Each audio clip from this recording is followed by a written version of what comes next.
Well, g'day. Welcome and greetings to my philosophy chamber.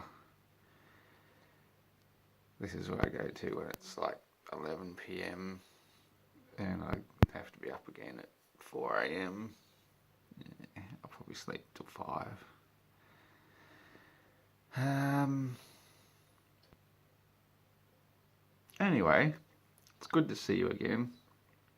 Thanks for sticking around. Like 86 subscribers, or 85, give or take. I'm always losing one, gaining one here or there, but to be into the 80s, I'm pretty stoked with that. Like, I didn't expect any more than 10, let alone 5. So,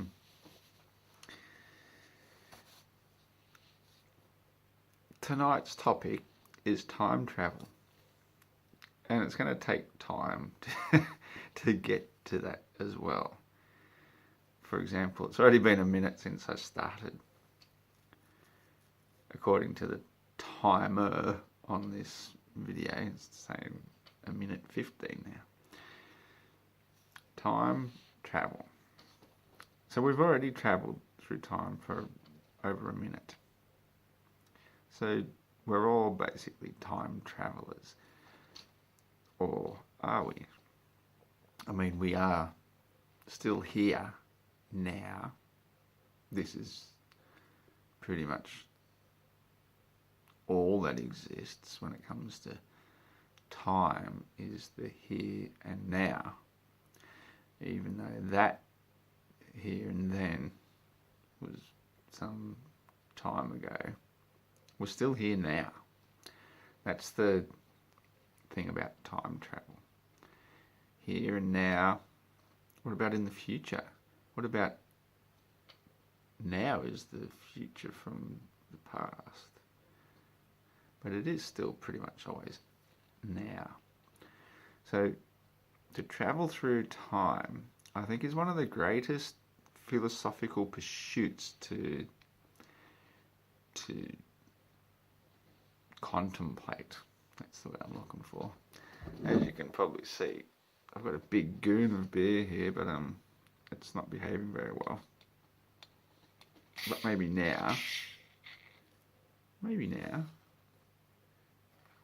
it still just wants to react like a volcano. Don't you love it? The art of brewing is a tricky thing. I've made heaps of these ones in the past, but because I didn't tighten the lid like super duper tight, it would get no carbonation. Now I've got too much. But it's part of the existence in the here and now, is to learn how to make something in the past so that in the future now it works perfectly.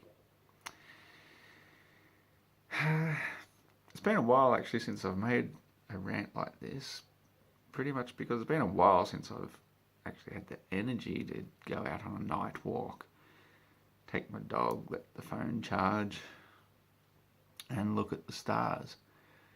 And there's been so much happening. I've got my fingers in so many pies all over the shop that it's hard to find a moment of clarity, which is why I love taking the dog out for a walk, because I get moments of clarity and it inspires me to make rants such as this. And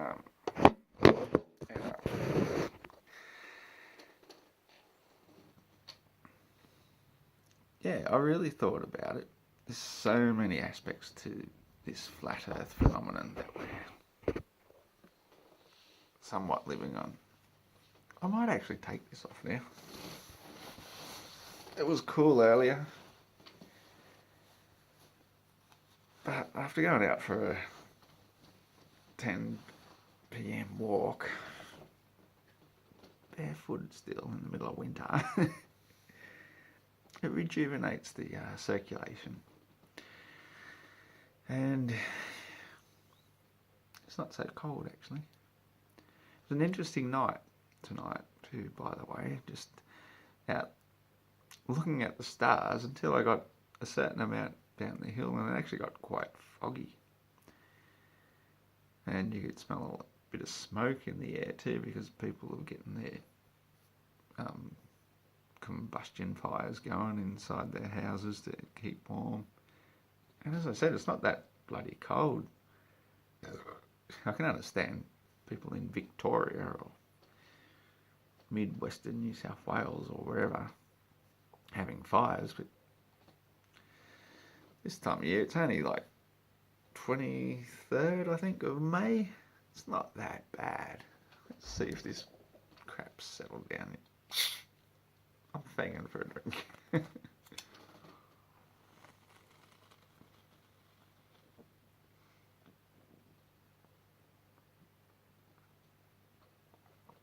Should have bought a glass there, if we didn't think of that. But time travel couldn't fix that.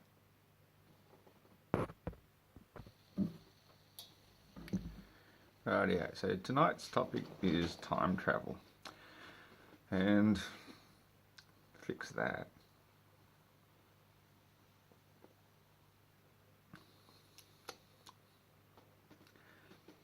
Sometimes when you pour the last one out of the dregs of the keg, when you're making sure you don't waste too much beer, that's why I use those large bottles, just to finish off the dregs. They come out a little cloudy.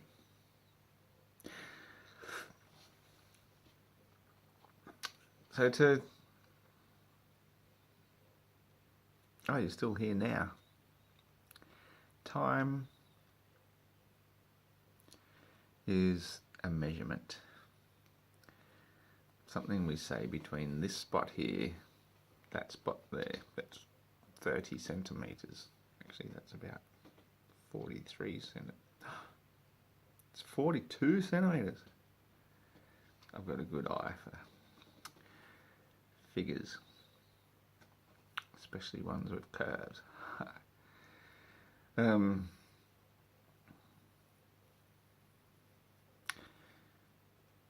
The only reason time travel came up tonight actually is because I'm walking down this very, very dark road this evening and it gets quite foggy. What should I see in the appearance of the silhouette of trees but... You remember the movie Donnie Darko and that rabbit figure? Rabbit?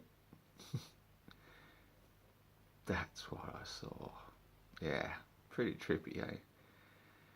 It was just perfect because of its imperfection. It was trippy. It was like one tree, and even though I thought to myself, oh, I wish I had my camera, I could take a picture of that. And I thought, no, what's the point? Because it takes shitty pictures at night time anyway. You wouldn't see it. It's too dark. It's a moonless night. There's plenty of beautiful stars up until we got down to this foggy area, and it is like walking down a rabbit hole in some ways. How you can go to the same place 100, 1,000 times, but when you go at a different time, when you travel at a different time, down the same old rabbit hole, whatever it may be, it is a completely different place because everything has changed. All the elements have changed. There's fog in the air. There's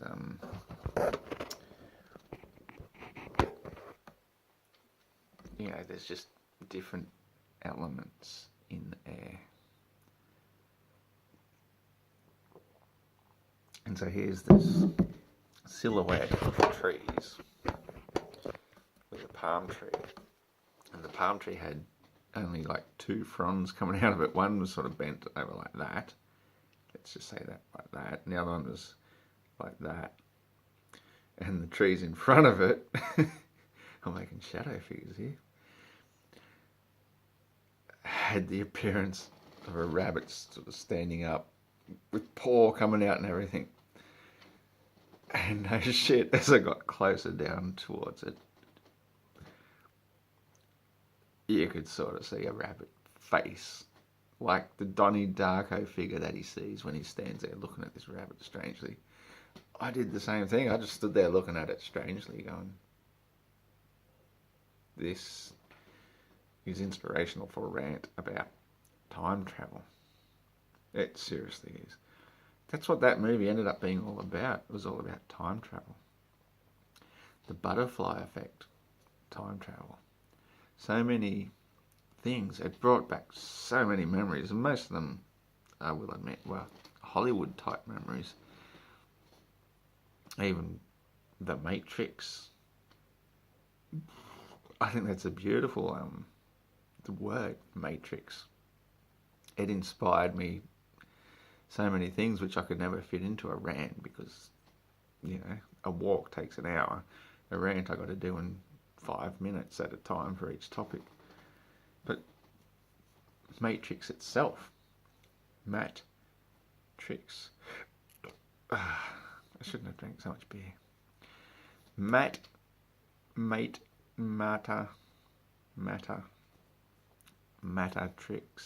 Matrix. That's what we're living in, the Matrix. What we think we wake up to every day, the physical realm, it is the nightmare where we can go to in our dreams, where we can let our imagination run free, where what our soul, perhaps, or our higher self is telling us we need to experience, will give us what we need to experience, to think it's real at the time, to really believe it's real. And that's what believe means, to be alive.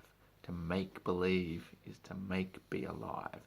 To make matter be alive in the matrix is pretty much, if you mind, it matters. If you don't mind, it doesn't matter. Now think of the mind. We think of the mind as a noun, as something that exists in our head or somewhere in our consciousness. But what about if you do mind? That makes it a verb. It's a doing word, so therefore it's a verb. So if you do mind, that means you're paying attention, or you're giving it your consciousness. You are minding. Do you mind? If you mind, it matters. If it matters, it materializes. So if you consciously think, so it will be. If you mind, it matters. If you don't mind, it means you don't consciously care. It doesn't matter. So when you really want something to happen, you concentrate and think upon it and make it happen.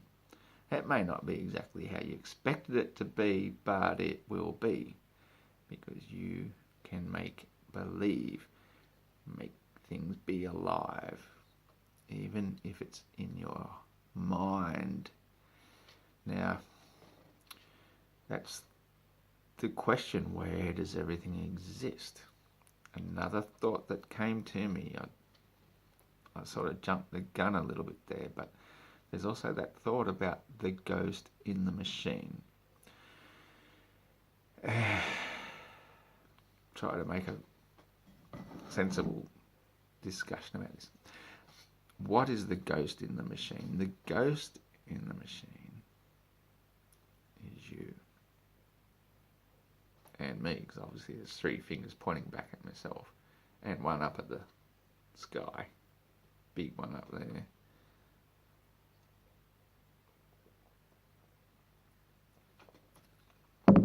What if we are the ghost? Our body is the physical manifestation of our beliefs. And because we believe in it so strongly and we wake up to it every day, that is what we take to be real, reality, our real estate.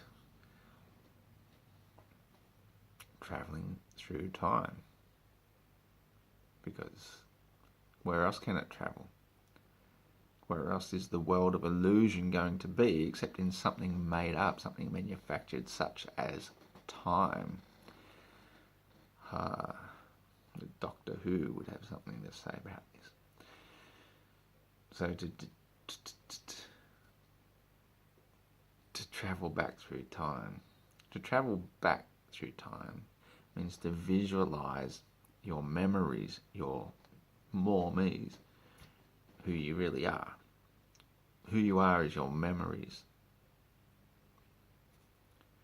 And the more memories you have, the more you believe in your existence, that you are here now, that this is you, I am me, and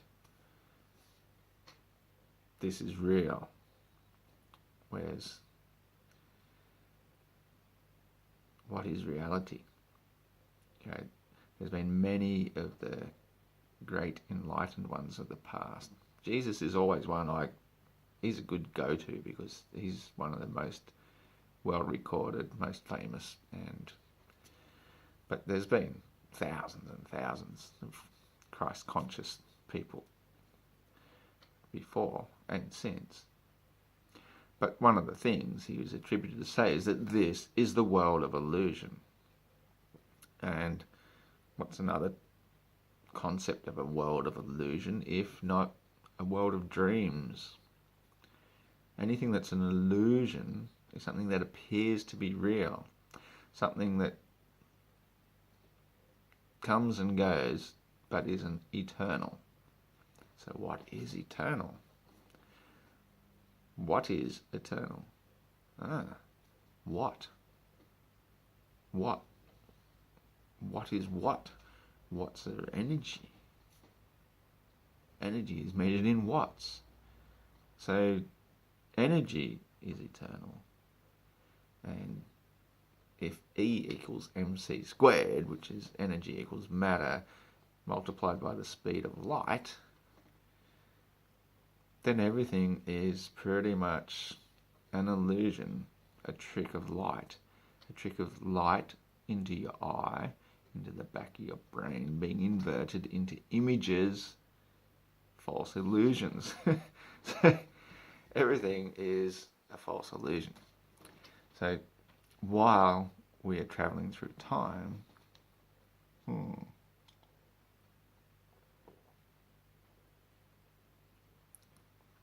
all we're really doing is dreaming.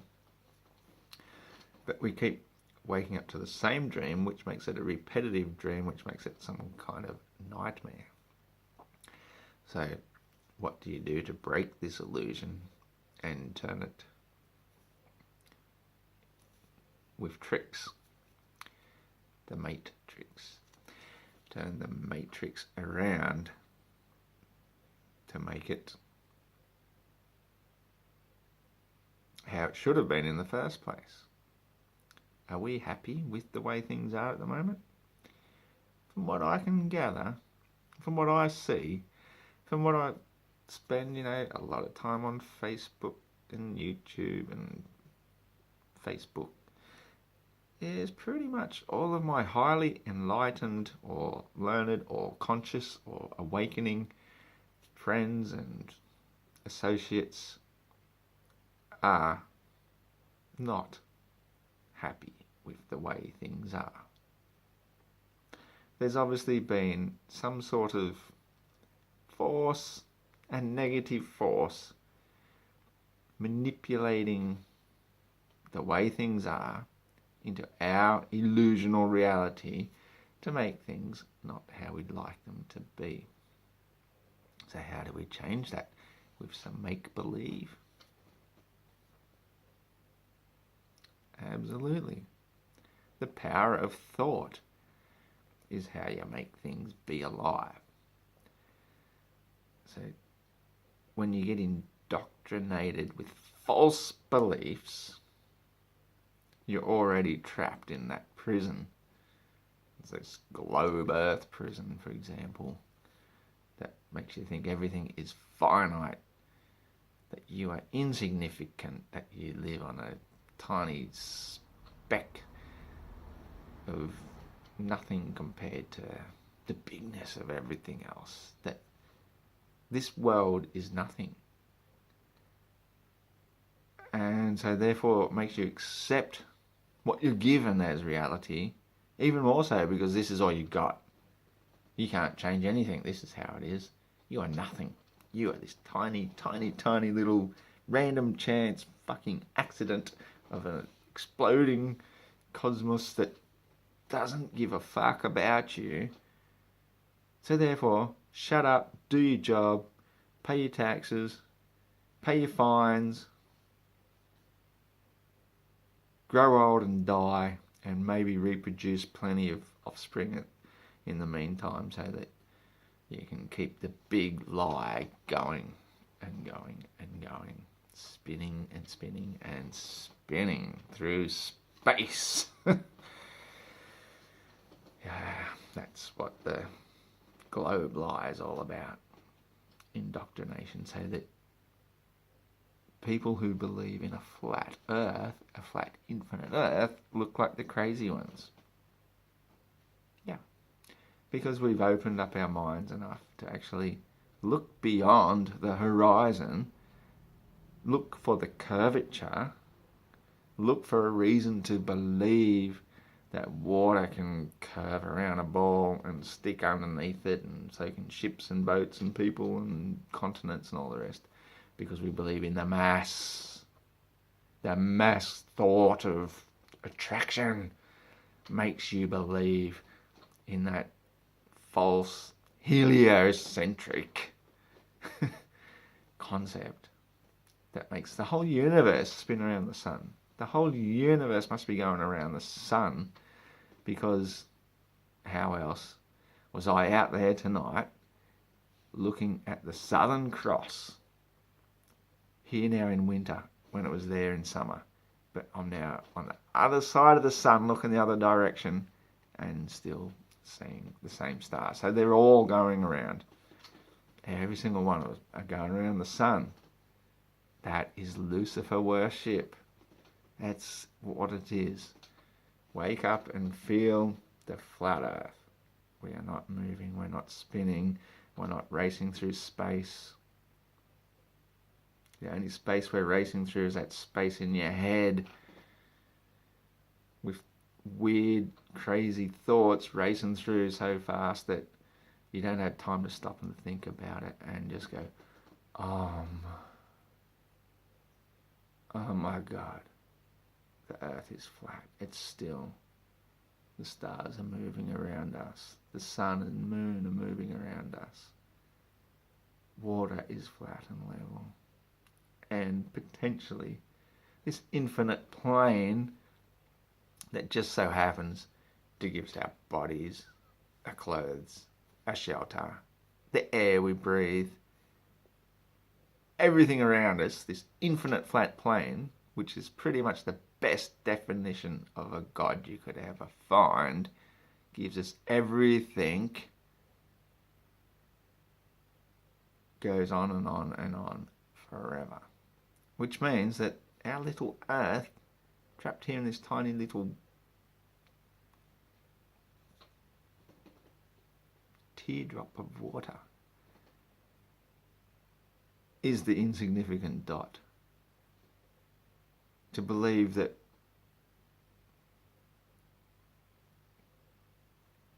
Earth is finite. It's infinite. But we're trapped in this dome inside our heads.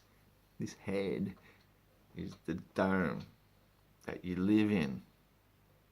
We all live within a dome. Literally. And in the world of illusion,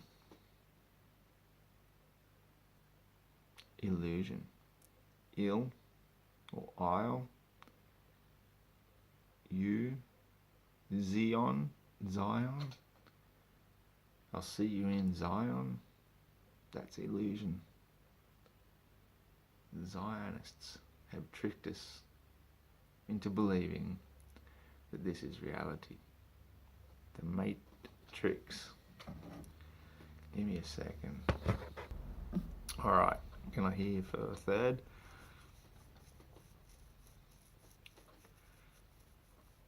So the idea of a spinning ball, which we allegedly live on,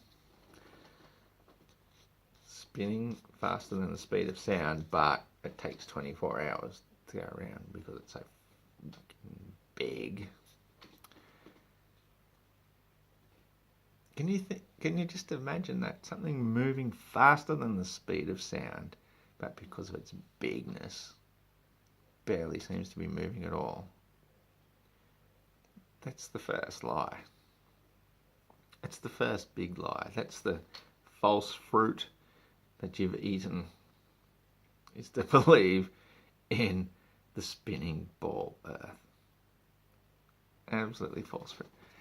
But let's say, for example, that that's true. Oh, I should not put that down. You're not only spinning faster than the speed of sound. It would be great if I could do graphics. You've all seen that graphic where it's going around the sun like this before the other planets as the sun travels through infinite space. How the speed we're going around the sun itself annually is 66,600 miles per hour. What a convenient number. 666. While conveniently tilted at 66.6 degrees. Look at all those sixes. So, if, for example, you could open your mind up to the concept of time travel, the Earth here now and the Earth here now is about 10 million miles away. In that small period of time, we've just travelled that much distance. Yeah, because you believe we're travelling 1,000 miles on our axis, 66,000 miles around the sun.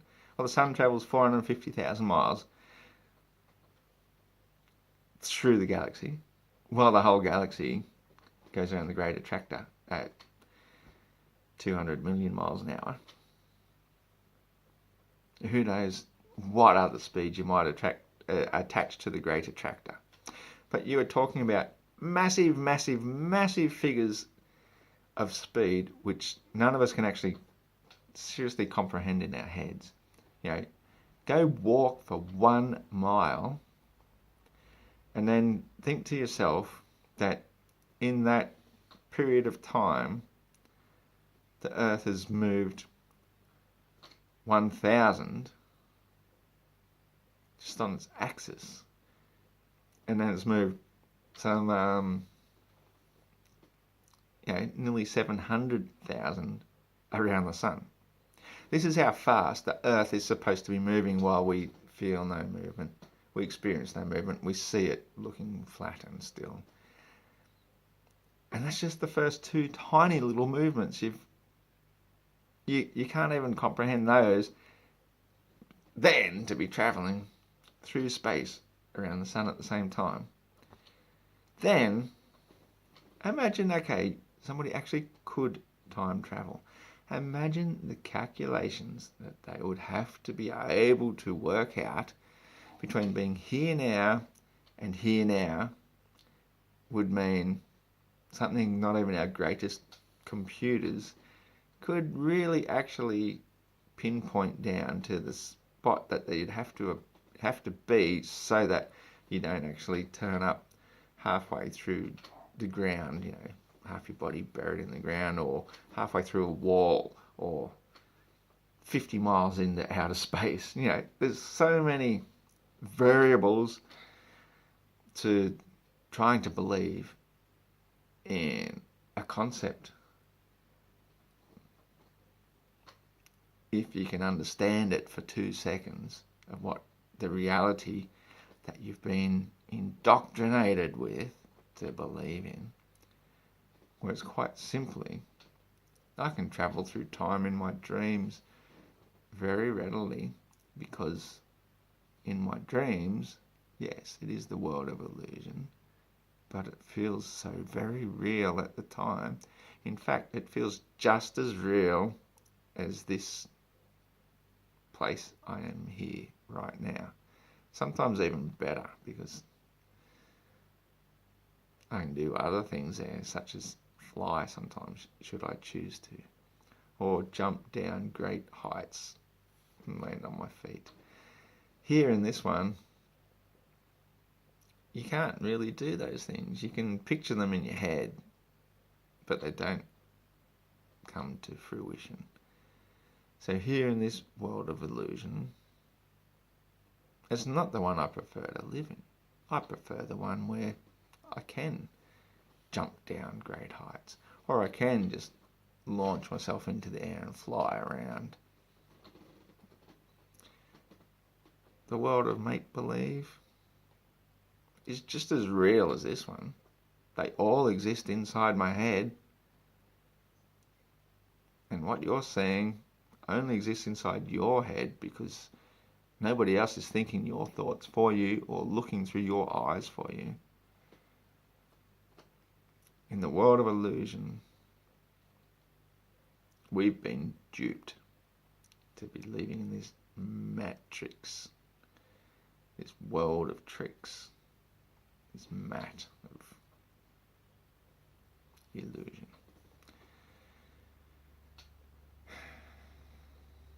And to think you could time travel, to even travel 5 minutes and still think you could land in the same place. Absolutely impossible. The only reason time travel can exist is because the world isn't moving. Everything is within, including time. There is no time. There's only now. And we are here now. And the reason we're not happy with being here now is because we've been tricked, deceived, lied to. And we've taken on board those lies. We've decided not to dispute them, not to fight against them, not to say, fuck you. No. What we've been tricked into doing is saying, look at that guy, he's not normal. He's not believing in all the lies as us.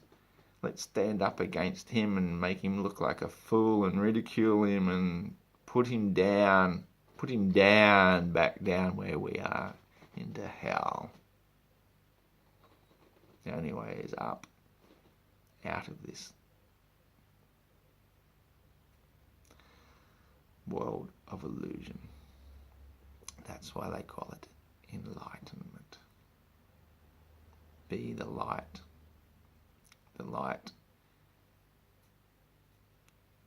or the water.